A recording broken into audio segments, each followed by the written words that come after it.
Hi, this is Sam Agresti with ReadyWare Dealership Advisors, and I want to welcome everybody to the March edition of the webinar. This month we're featuring fixed ops with our own Brett Coker, who's a seasoned veteran in the fixed operations of a dealership. As many of you know, as a team, we really believe that one of the biggest opportunities out there for dealerships today in today's world is expanding and perfecting and doing a better job in your fixed operations. And we thought this is a real pertinent topic for dealers, and we're excited to have Brett talk to us for a short time about the KPIs, how to measure, manage, and make big money. So with that, I turn it over to Brett. All right, very good. Thank you, Sam. Good day, everybody. We've got a lot to cover here. We've only got a limited amount of time. So again, the topic that we're going to get into today is fixed ops KPIs, which means key performance indicators. Measure, manage, make big money. So fixed ops KPIs matter. There's a lot of them, and we won't have time to get into all of these, but the key ones, and they're really listed in order of priority. Flat rate hours closed, proficiency. Those are the two subjects we're primarily going to focus on today in this webinar. But of course, labor gross profit percentage, parts gross profit percentage, effective labor rates, which tie into how much we're grossing our labor gross profit. Of course, our comeback ratio, there's nothing worse than a comeback for a customer, plus our proficiency on a comeback is 0. We make no money on that, so comebacks are a killer. Of course, CSI is critical, and there's a number of other KPIs, but we're going to focus today on the two top ones, flat rate hours closed and proficiency, and they tie in together, as we'll find out here shortly. So flat rate hours closed. This is the product that we sell in our service activity. We sell labor, but we quantify it as flat rate hours. And when I talk about flat rate hours closed, it's called throughput. How many flat rate hours can we get through the shop in a defined period? And we define our periods essentially as a month. And so the more throughput we have, the max throughput we have, that means the more warranty we can do, the more customer pay we can do, the more internal work we can do, the more recalls we can do, the quicker we can get inventory turned around and put on the lot.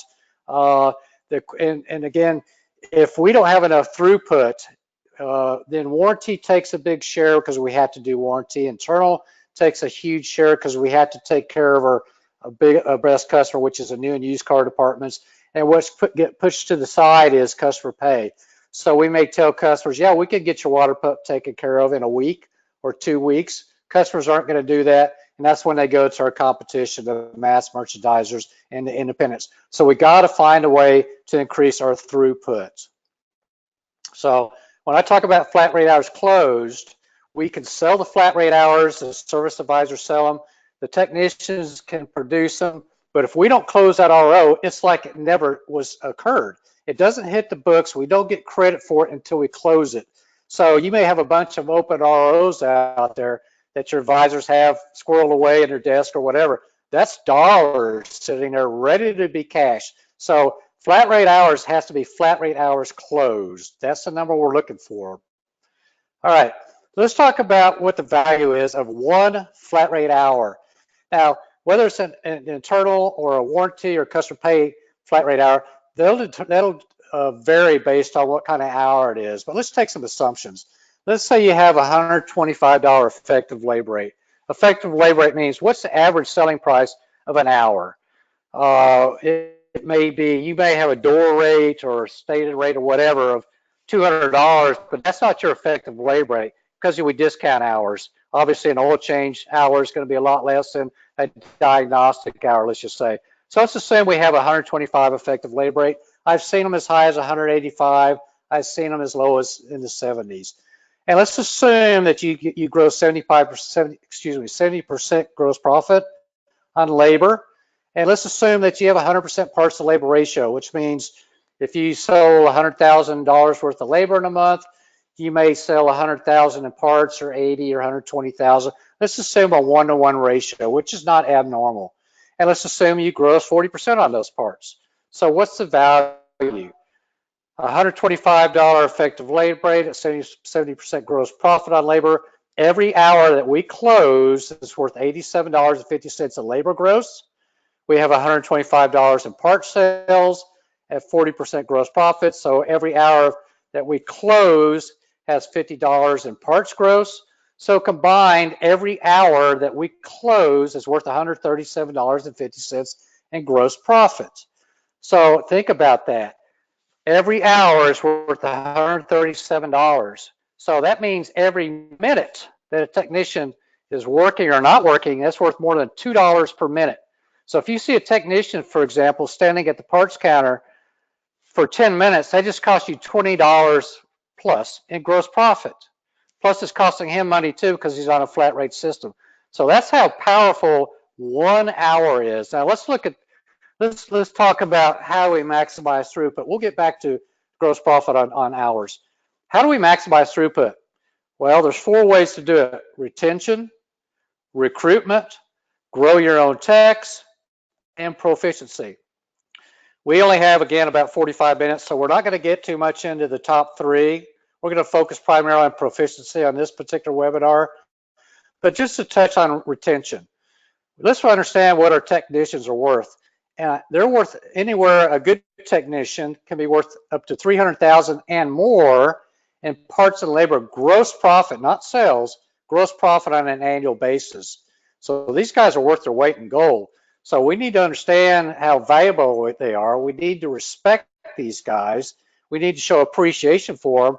Just like you have a salesperson up front that's selling 15 units and grossing $1,500 per copy, we respect that person, but we may make him salesperson of the month. We may give him his own park spot. We may give him a plaque. What are we doing for our technicians that are making us so much money? Are we sending their wives maybe a coupon to go to the spa? What are we doing to recognize them and make them part of our family and let them understand how much we appreciate them? Communication. We need to, our service management, you need to be talking to your technicians. I don't mean having tech meetings. Those are great. And by the way, they need to be positive meetings, not gripe sessions. But you need to periodically go out and have a lunch with each technician and ask them how their family is and how their kids are doing. Build that relationship. You don't want to have the last communication or the only communication with them when they're rolling their toolbox out the back of the shop. Communicate with these technicians. Make sure you understand where they're coming from and what their concerns are. Recruitment, we're just going to touch on this. You can recruit from other franchise dealers. You get into the bidding war. So that's you're cutting your own throat if we do that. Now, if a technician moves in your market, we need to reach out there. We need to be there. We need to have our hand raised to come talk to us. And by the way, when a technician comes to interview with you, if this is somebody we want to hire, don't take a week to hire the guy. I know we got to make him go do his drug test and do background checks. I get all that, but that's something we could go ahead and bring the guy in, get this toolbox in there. And if for some reason he doesn't pass the background checks, then we can broom him. But don't let him go out and shop other shops. Take him out of the market, dehorse the guy. We can find techs at other independent shops. We're going to have to pay more because the independents, they have 2 advantages over us as franchise dealers. One is they don't typically work on weekends, and 2, they don't do warranty work. And warranty work, as we all know, is a low proficiency type of work. All they're doing is customer pay work, some internal work. We can find technicians at the mass merchandisers, the Meinekes, the Midases, the Pep Boys, the Jiffy Lubes. These are entry-level guys that we bring into our express service teams, and we start training them up. We see if they can do a good job in the KPIs, and then they're the ones that'll be our future grow our own technicians. So how do we recruit? The best way to do it, and every market's different. But Craigslist is fairly inexpensive. You just got to stay on top of it and renew your ad periodically. Indeed.com, it's a little more expensive. And by the way, be proactive. Don't be reactive and have people come look for you. You use the element within that program where you can go out and look for the technicians that you want. Be proactive. I can't get too much into how you run the ads and what to say, but you got to step outside the box because you're competing with a lot of other people because the technicians are just so hard to find. And understand there's your existing techs. They know who works where, and if you've got a great shop and you respect your technicians and we compensate them fairly, we've got good facilities, we show them appreciation, word starts getting around. People want to come to work where other techs are happy. So let's make sure we're taking care of our techs and making them happy. And I'm not saying that the inmates should run the asylum. They have to follow policy and procedures. They have to do quality work. We have to have expectations, but let's make sure that it's a good working environment and the word starts getting out. And then we, of course, grow on your own. This takes time. If you don't have technicians, apprentice technicians in process now, you better get on it. It's going to take time. It takes a year or so to get a technician who's going to be becoming proficient, making a lot of money. And so if you have teams, a team is a great concept to bring technicians in and they become part of the team as an apprentice and a C-Tech. Because A-Techs are going away, we got to have the C-Techs and the B-Techs in line to move up and become the future A-Techs.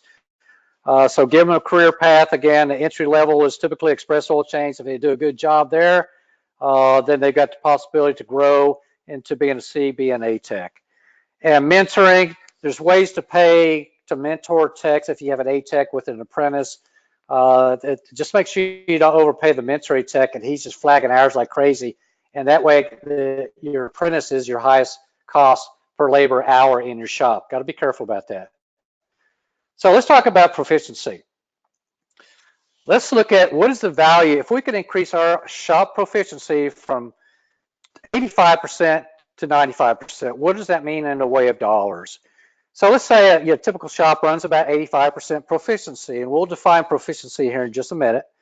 And let's say you got 15 techs, and we're working 24 days per month. Some days are more, and I'm counting Saturdays. And we remember our average gross profit per flat rate hour is $137. So here's what that calculation looks like. In an average month, with the 85% proficiency, we're grossing about $336,000 per month. That's parts and labor gross profit per month. Now, what if we were able to increase our proficiency from 85 to 95%, a 10% increase? Now we're looking at $376,000 of parts and labor gross profit per month, which is an improvement of $40,000 per month. Annualized, we're talking about $500,000 in gross profit. And keep this in mind, almost 90% of that is net profit. So that $480,000 annual increase in gross profit, 90% of that is net profit because you only pay roughly 10% in commissions to your selling staff, your service advisors, which is why you should not discount parts and labor internally, because all you're doing is making that gross commissionable to your salespeople. You're doing use salespeople at 25 or 30%. It's just costing you money. So you see the value. If we can go from 85% to 95% proficiency, it's going to mean a lot of money. This is on a 15 tech shop. If you've got 20 techs, it's even greater. If you've got 30 techs, it's double this number. So it's incredibly powerful. So let's talk about proficiency. What does it mean? Proficiency is defined as two words, productivity and efficiency. In our industry, we tend to use the word productivity. That's really not correct. The correct word is proficiency. So let's define it. Productivity. Productivity is the ratio between the number of clock hours a tech is actually working in install divided by the number of clock hours the tech is in the shop and available to work. This is important. Now, I can't tell what productivity in the shop is if you don't track clock hours. The technicians need to clock in and they need to clock out for lunch and back in and back out at the end of the day. If I don't know that, I can't tell you what your productivity is. The productivity is extremely important. So let's take an example. A technician is in a stall working 5 hours, but he's actually there in the shop 8 hours. His productivity is 62.5%. Well, that sure seems low. You say a tech is only working 5 hours, that's about average. He's only in the stall 5 hours. Well, where's the other 3 hours? Well, let's see.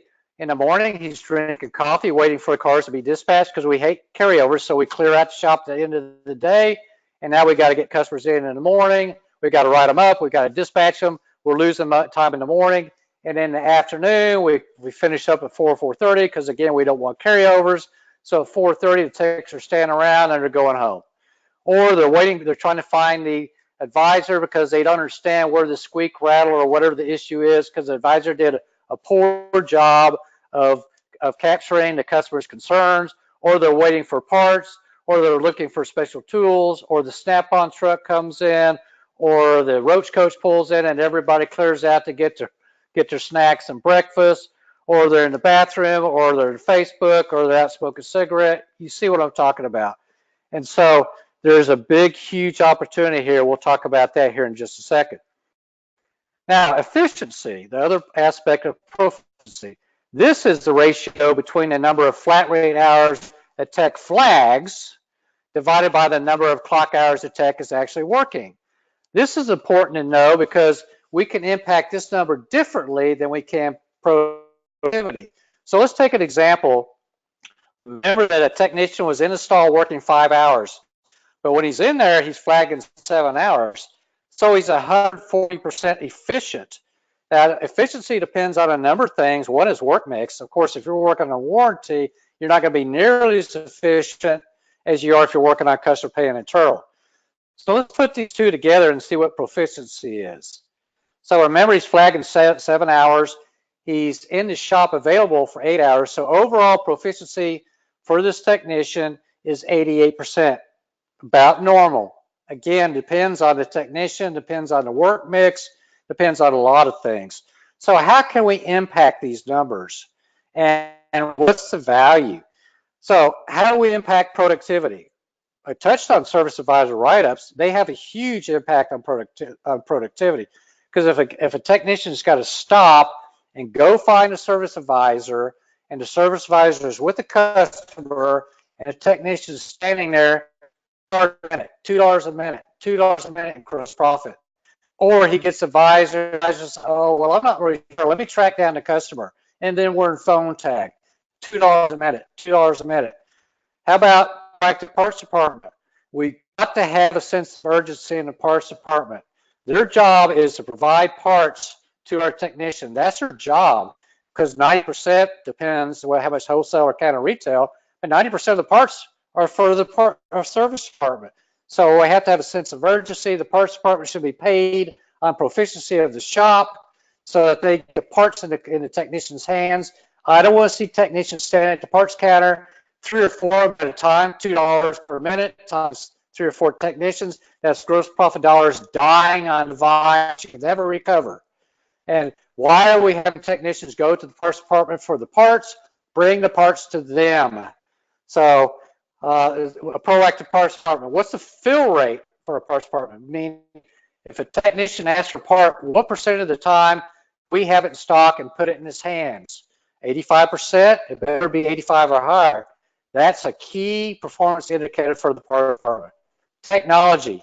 Do we have the laptops available for the technicians? Are we using the most advanced technology that allow them to be more productive work, or do they have to go find a laptop or a computer to access databases?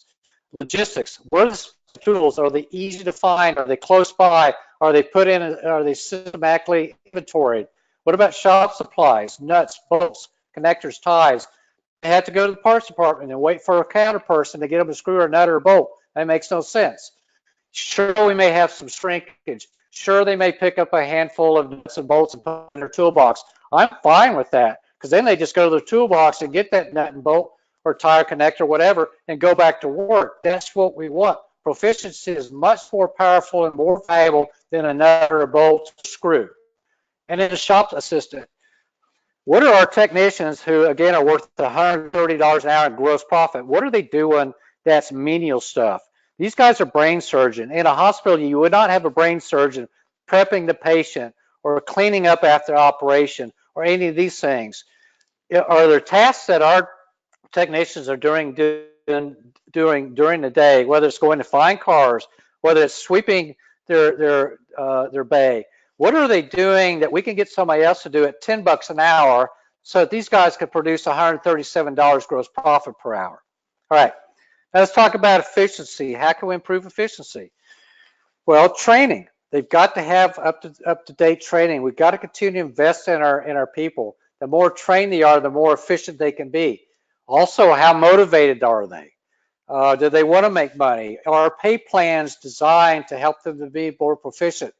And let me just say right here, there's a growing trend that I've been reading about let's pay our technicians on a guarantee, either clock hour or salary. Don't do this. Do not do this. I've seen it happen way too many times where a general manager or dealer will go in the shop and say, hey, what do we got to do to make you guys happy? And of course, the technicians will say, well, we don't like our pay going up and down. We want to have a guaranteed income. And the general manager says, okay, fine, we'll start paying you $30 clock hour. Immediately, what's going to happen is your proficiency is going to go down by 10 or 15 percentage points, and your cost of labor is going to go up by $5, $6, $7. So your gross profit percentage goes down, your proficiency and throughput goes down, and how you get out of that bag is a very difficult situation. I've done it a number of times. I'm telling you, do not change the pay plan to a guaranteed pay plan. It'll cost you proficiency and gross profit percentage. And that's exactly the opposite of what we want to achieve. I don't mind a hybrid pay plan where they've got some guarantees, but you have to have incentives built in there to have enhanced and high proficiency. Teams. We touched on teams. I can't get into this too much, but teams can be highly efficient, where you've got somebody, the apprentice, who's pulling the cars in, he's racking the cars, he's getting the parts, whatever it may be, while the A-Tech, the brain guy, is diagnosing, and he's having the parts hangers, the B&Cs, doing the parts. Teams can be highly proficient, 110, 115%, included warranty. And then make sure we've got equipment. Do they have access to whatever they need, water, air, special tools? Make sure we give them what they need to be as efficient as possible. So, and then lastly, let's talk about service sales management. Service managers are service sales managers. A lot of these service managers, a lot of you service managers came from a technical background, and that's important. But we need to understand in the service part, we have the production end of the business. That's getting the work done with quality. But we've also got the sales end of the business. And our service advisors need to be service salespeople. If they're just writing, they're service writers. That's what we used to do 30 years ago in 1977 when I was a service writer. We just wrote. We had to write 25 or 30 cars every day. That's not service salespeople. So first bullet point I have is emulate variable. What do your new and used car sales managers do? They're sales managers. They sales train their salespeople. They always are overlooking them. They're doing sales meeting. They're giving them how to build value, how to overcome objections, how to follow up, how to close the sale. That's what our service sales managers need to be doing and learn those skills.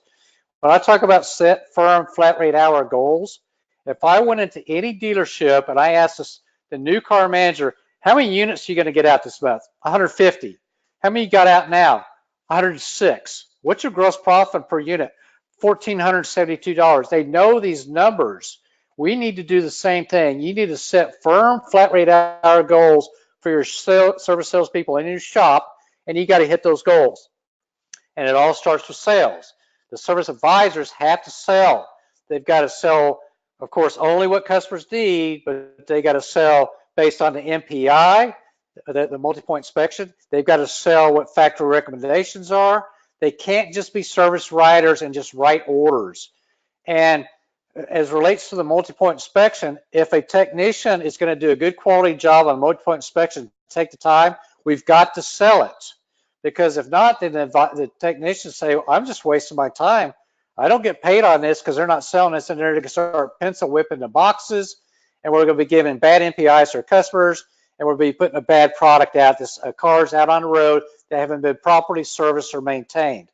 So track where you stand. You know your goal, let's say, is 2,000 hours.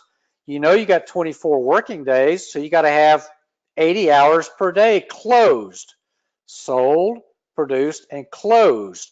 And if you're not at 80 the first day and 160 the second day and 240 the third day, you got to get on top of it and crank it up. And look at your open RO report. How do we have 150 open ROs? We got 4 technicians and 4 advisors. They got almost 40 open ROs each. That's not unusual. but you got to close. Don't wait till the end of the month and we're close, close, close. Every day is the end of the month. Close ROs every day, get the money in the bank. Track it and post it. Let everybody know our goal for the shop is 1,600 or 2,000, whatever it is. Post it, track it, show them the progress, and you hit the goal, you celebrate, you bring in pizzas, you reward them just like if they do in the front end. Emulate the front end of the business. Be a service sales manager. Sales train your service advisors. They're dealing with a lot of pressure. These service advisors are critical, and it's probably the toughest job in the dealership. They get ground down by the technician. They get ground down by the customers. They get ground down by the sales department. I need the car out. I need the car out. They get ground down by management.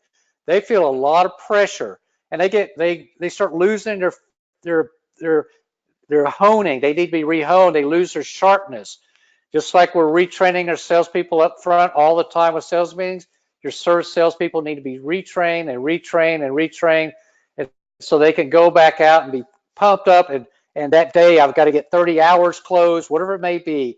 So focus on your service salespeople and close ROs. So that's a lot to touch on, but throughput, how many hours can you get through the shop? It all starts there. Then we can worry about our gross profit spread on labor and our gross profit spread on parts and control our expenses. But with no sales, there's no gross. With no gross, there's no net. With no net, there's no cash flow. With no cash flow, there's no dealership. So it all starts with flat rate hours closed. And so that concludes my part of the webinar. Sam? Thanks, Brett. That was really good. I think a lot of good nuggets to take away back to your dealership.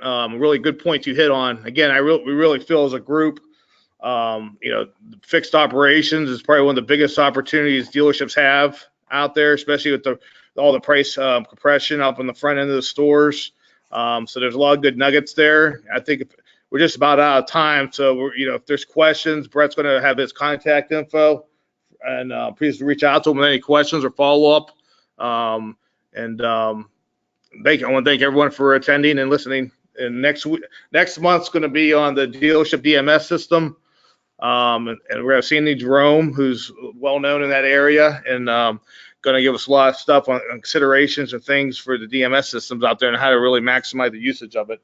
It's a big expense for dealerships, and you got to get the most out of it. So look forward to seeing everyone next month. Thanks.